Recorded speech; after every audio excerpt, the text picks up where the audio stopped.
வணக்கங்க. வாங்க நம்ம இன்னைக்கு கல்யாண வீடுகளில் அநேகமாக இடம் பெறக்கூடிய ஒரு அருமையான பச்சடி பற்றி பார்க்க போகிறோம். ஆமாங்க, நாம் செய்ய போகிறது தக்காளி பச்சடி. கிராமங்களில் கூட இந்த மாதிரி தான் தக்காளி வச்சு பண்ணுவாங்க. ஆனால் அதை கடையில்னு சொல்லுவாங்க. வாங்க இப்போ வீடியோக்குள்ளே போகலாம். நான் ஒரு 1/2 கிலோ தக்காளி, நல்ல பழுத்த தக்காளி எடுத்து வச்சுருக்கேன். சின்ன வெங்காயம் ஒரு 2 கைப்பிடி அளவுக்கு. அதே மாதிரி பச்சை மிளகாய் சேர்த்துக்குங்க. பழுத்த மிளகாய் 2, பச்சை மிளகாய் ஒரு 5 இல்லை 6. இந்த பச்சடியில் டேஸ்ட்டு தர்றது பச்சை மிளகாய் தாங்க. பச்சை மிளகாய் காரம் ஜாஸ்தியாக இருக்கணுங்க. இப்போ தக்காளி நறுக்கிக்கலாம். இதில் இஞ்சி பூண்டு பேஸ்ட் கிடையாதுங்க. தக்காளி நறுக்கிட்டேங்க. எங்கள் வீட்டில் பஜ்ஜி மிளகா இருக்குங்க. இந்த பஜ்ஜி மிளகாய் நல்லா காரங்க, அதனால் இதில் ஒரு 3 எடுத்துக்கிறேங்க. இதை நறுக்கிக்கலாம். இதை தவிர பச்சை மிளகாய் ஒரு 10 அதே எடுத்துக்க போகிறேங்க. இந்த பச்சை மிளகா காரம் நல்லா இருக்கணுங்க, தூக்கலாக இருக்கணுங்க. இந்த பச்சை மிளகா காரம் இந்த பச்சடிக்கு நல்ல டேஸ்ட் கொடுக்குங்க. இதில் இஞ்சி சேர்க்கவே கூடாதுங்க. சேர்த்திங்கன்னா டேஸ்ட் மாறிடுங்க. பூண்டு ஒரு முழு பூண்டு அதையும் நறுக்கிக்கலாம். இந்த பச்சடிக்கு சின்ன வெங்காயம் நல்ல டேஸ்ட் கொடுக்குங்க. பெரிய வெங்காயம் சேர்க்கலாம், ஆனால் டேஸ்ட் மாறிடுங்க. சின்ன வெங்காயம் சேர்த்துக்குங்க. கடாய் காஞ்சிருச்சு, நல்லெண்ணெய் சேர்த்துக்குங்க. எண்ணெய் காஞ்சிருச்சு, கடுகு போட்டுக்கலாம். 2 சீரகம் போட்டுக்கலாம். பொரிஞ்சிருச்சு, இப்போ கருவேப்பிலை போட்டுக்கலாம். சோம்பு இஞ்சி சேர்க்கக்கூடாதுங்க.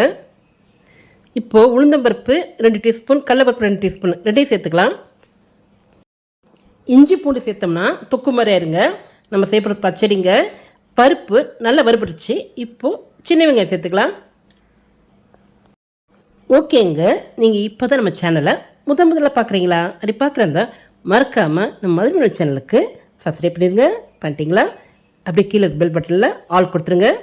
ஓகே, இப்போது நெருக்கி வச்சுருக்க பூண்டு சேர்த்துக்கலாம். அது கூடயே இந்த பச்சை மிளகா இருக்கு இல்லையா, அதையும் சேர்த்துக்கலாம். இதில் வரமிளகாய் சேர்க்கக்கூடாதுங்க.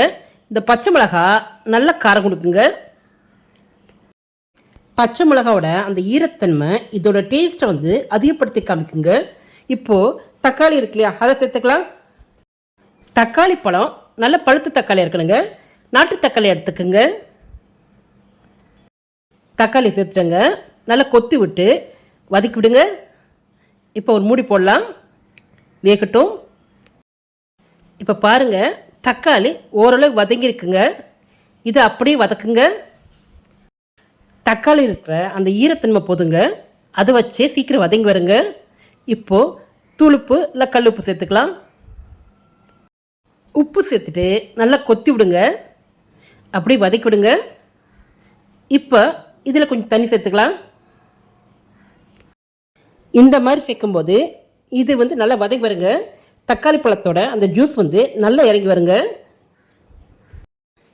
இப்போ ஒரு மூடி போட்டு கொஞ்ச நேரம் வேக விடலாம். இப்போ திறந்து பார்க்கலாம். இப்போ நம்மக்கிட்ட இருக்கிற அந்த பருப்பு மத்து இருக்கு இல்லையா, அதை வச்சு அப்படியே கடைஞ்சி விடுங்க. இதை மிக்சியில் அடிக்கூடாதுங்க. இப்போ இதுக்கு வேண்டிய மசாலாத்தூள் சேர்த்துக்கலாம்.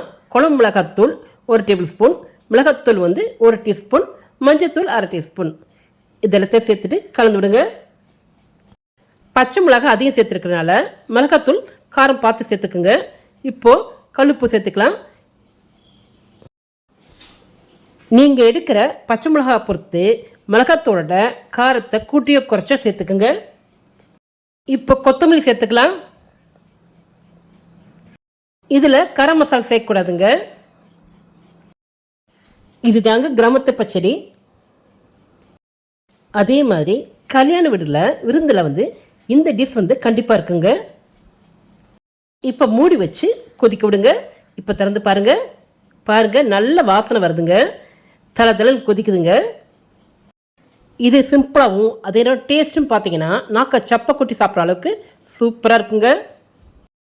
இதில் அதிக எண்ணெய் சேர்க்க தேவையில்லைங்க. இந்த பச்சடி இட்லி தோசைக்கு சூப்பராக இருக்குங்க. அதே மாதிரி ஒயிட் ரைஸ், ரசம் சாதம், சாம்பார் சாதம், தயிர் சாதம், அப்புறம் சப்பாத்தி பூரி எல்லாத்துக்குமே சூப்பரான காம்பினேஷனுங்க. எது கூடயும் இந்த தக்காளி பச்சடி பொருத்தமாக இருக்குங்க. இப்போ சாப்பிட்டு பார்த்துடலாம். ரொம்பவே டேஸ்ட்டாக நல்ல காரசாரமாக இருக்குங்க.